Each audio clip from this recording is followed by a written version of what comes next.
نحمده ونصلي على رسوله الكريم أما بعد أعوذ بالله من الشيطان الرجيم بسم الله الرحمن الرحيم السلام علیکم ورحمۃ اللہ وبرکاتہ۔ پیارے بچوں، آج ہم جس آیت پر تدبر کریں گے وہ سورۃ البقرہ کی آیت نمبر 83 ہے، جس میں اللہ تعالیٰ فرماتے ہیں وَإِذْ أَخَذْنَا مِيثَاقَ بَنِي إِسْرَائِيلَ لَا تَعْبُدُونَ إِلَّا اللَّهَ وَبِالْوَالِدَيْنِ إِحْسَانًا وَذِي الْقُرْبَى وَالْيَتَامَى وَالْمَسَاكِينِ وَقُولُوا لِلنَّاسِ حُسْنًا وَأَقِيمُوا الصَّلَاةَ وَآتُوا الزَّكَاةَ ثُمَّ تَوَلَّيْتُمْ إِلَّا قَلِيلًا مِّنكُمْ وَأَنتُم مُّعْرِضُونَ۔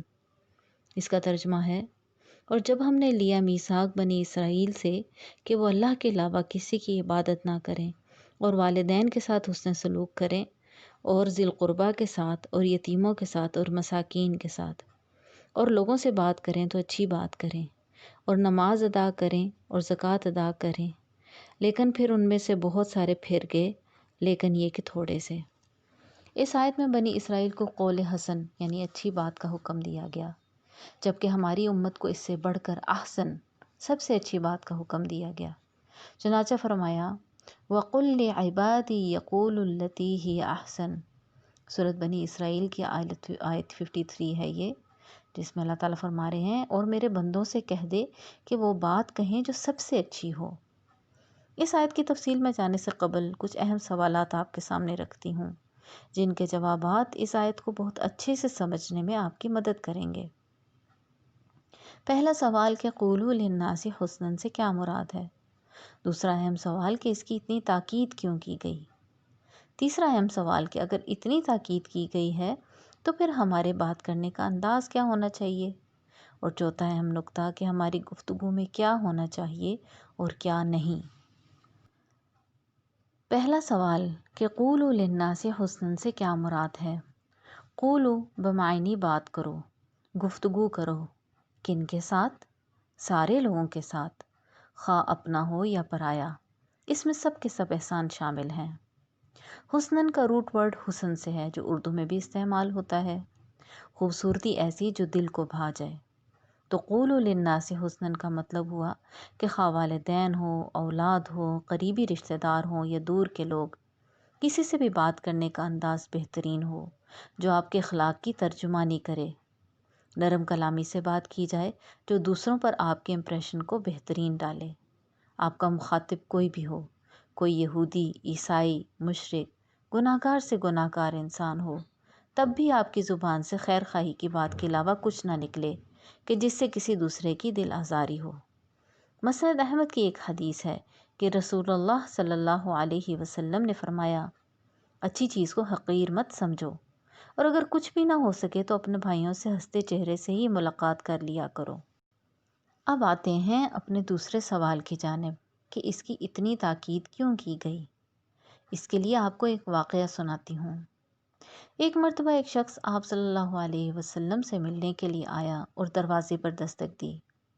پوچھنے پر جب اس نے اپنا نام بتایا تو آپ صلی اللہ علیہ وسلم نے حضرت عائشہ رضی اللہ تعالی عنہا سے فرمایا یہ اپنے قبیلے کا بدترین شخص ہے۔ پھر آپ صلی اللہ علیہ وسلم اس شخص سے ملے اور بہت اچھے سے اس سے ملاقات کی، بہت اچھے سے بات کی۔ حضرت عائشہ رضی اللہ تعالیٰ عنہ بڑی حیران ہوئی کہ یہ کیسا عمل تھا۔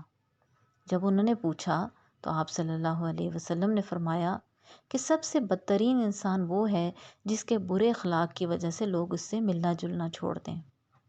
اس واقعے سے کیا پتہ چلا کہ چاہے اپنا ہو یا پرایا، مسلم ہو یا غیر مسلم، اچھا ہو یا برا، ہر ایک سے ہم نے خوش اخلاقی سے بات کرنی ہے، اپنے آپ کو پرسکون رکھنا ہے اور اچھے اخلاق کا مظاہرہ کرنا ہے۔ یہ منافقت ہرگز نہیں، یہ کہنا کہ ہم تو بہت صاف کو، بہت اسٹریٹ فارورڈ ہیں، دل میں بات نہیں رکھتے، اور ایسی تعبیریں دے کر بد اخلاقی اور درستگی سے بات کرنا بالکل بھی اچھا عمل نہیں ہے۔ اب ہمارا تیسرا سوال کہ اتنی تاکید کے بعد ہماری بات کا انداز کیا ہو۔ اس آیت میں قول کی خوبصورتی کا ذکر ہے کہ خوبصورت انداز سے بات کی جائے، اچھے سے بات کی جائے۔ یہ سب سے پہلی چیز ہے کسی سے بھلائی کرنے میں، یعنی اگر آپ چاہتے ہیں کہ روزانہ کسی سے بھلائی کریں تو کرنا کیا ہے؟ اپنے الفاظ کا بہترین انتخاب کرنا ہے، کسی کی دل آزاری والی بات نہیں کہنی۔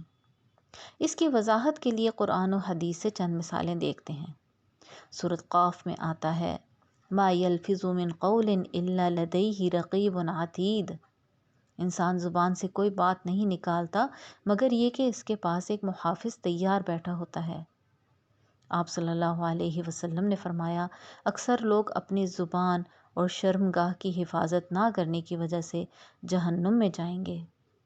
حضرت معاذ رضی اللہ تعالیٰ عنہ فرماتے ہیں کہ رسول اللہ صلی اللہ علیہ وسلم نے انہیں نصیحت کی کہ اس زبان کو بند رکھو اور بھلائی کی بات کرو۔ اسی طرح ایک اور حدیث میں آتا ہے کہ جس نے اپنی زبان کو روکے رکھا تو اللہ تعالیٰ نے اس کی پردہ پوشی کی۔ اب ایک آخری اہم سوال کہ ہماری گفتگو میں کیا ہو اور کیا نہیں۔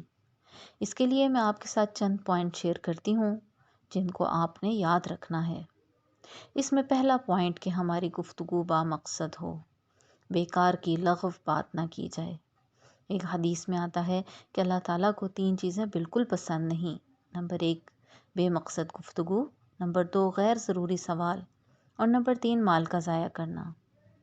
سیکنڈ پوائنٹ ہے کہ لوگوں کے بارے میں تبصرے نہ کریں، بلا ضرورت ان پر بحث نہ کریں۔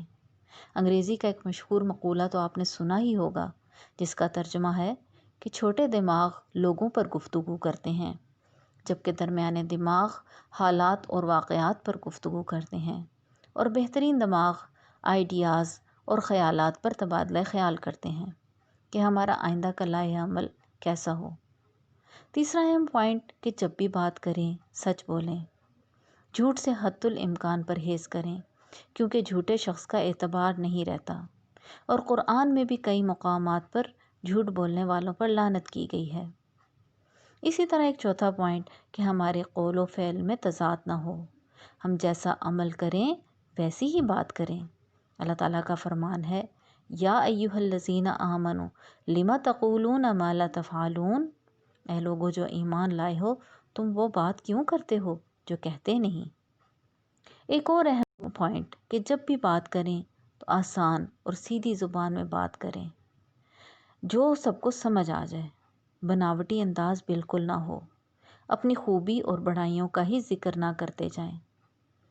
ایک اور اہم پوائنٹ کہ جب بھی بات کریں تو نیکی اور بھلائی کی بات کریں جس سے دوسرے کو اپنے لیے خیر خواہی کا احساس ہو۔ قرآن حکیم میں قولوا لہم قولا معروفا کی اصطلاح جا بجا استعمال ہوئی، یعنی باتوں میں بھی دھوکہ اور فریب نہ ہو۔ ایک اور اہم پوائنٹ کہ لہجہ نرمی والا ہو۔ اللہ تعالیٰ نے جب حضرت موسیٰ علیہ السلام اور ہارون علیہ السلام کو فرعون کے دربار میں بھیجا تو تاکید کی کہ قولوا لینا، یعنی نرمی سے بات کرنا، حالانکہ اللہ کے دشمن کا دربار تھا پھر بھی نرمی کا حکم دیا گیا۔ اب ایک آخری اہم پوائنٹ کہ جس سے بھی بات کی جائے تو ان کی عمر، مقام اور مرتبے کا لحاظ رکھیں۔ مثلاً والدین سے بات کرتے ہوئے بہت نرم لہجہ اختیار کرنا ہے۔ سورۃ بنی اسرائیل میں اللہ تعالیٰ فرماتے ہیں وَقُلْ لَهُمَا قَوْلًا كَرِيمًا، اور ان سے بہت تکریم سے بات کی جائے۔ اسی طرح بچوں سے بات کرتے ہوئے شفقت والا لہجہ رکھیں۔ اپنے ملازموں سے بات کریں تو بھی بہت اچھے سے، کہ انسان کے اصل اخلاق کا پتہ ہی تب چلتا ہے جب وہ اپنے ماتحت سے بات کرتا ہے۔ تو پیارے بچوں، ان تمام پوائنٹس کا خلاصہ کیا ہوا کہ ہماری گفتگو کا انداز سب سے بہت محبت، شفقت اور پیار والا ہو۔ آواز نہ تو بہت بلند ہو کہ اگلے کی سماعت پر گراں گزرے، نہ ہی اتنی آہستہ کہ کچھ سمجھ ہی نہ آئے۔ کم الفاظ کے ساتھ بہترین انداز بیان اختیار کرنا ہے۔ بناوٹی انداز نہ ہو، نہ ہی تکبر اور احساس برتری والا لہجہ ہو۔ جو بات زبان سے کہیں وہی دل میں بھی ہو، منافقت نہیں کرنی۔ تو وہ آپ نے بھی اسی کرائیٹیریا پر خود کو رکھ کر اس آیت پر عمل کرنا ہے کہ قولوا للناس حسنا۔ اللہ تعالیٰ ہمیں باعمل مسلمان بنائے، آمین۔ السلام علیکم ورحمۃ اللہ وبرکاتہ۔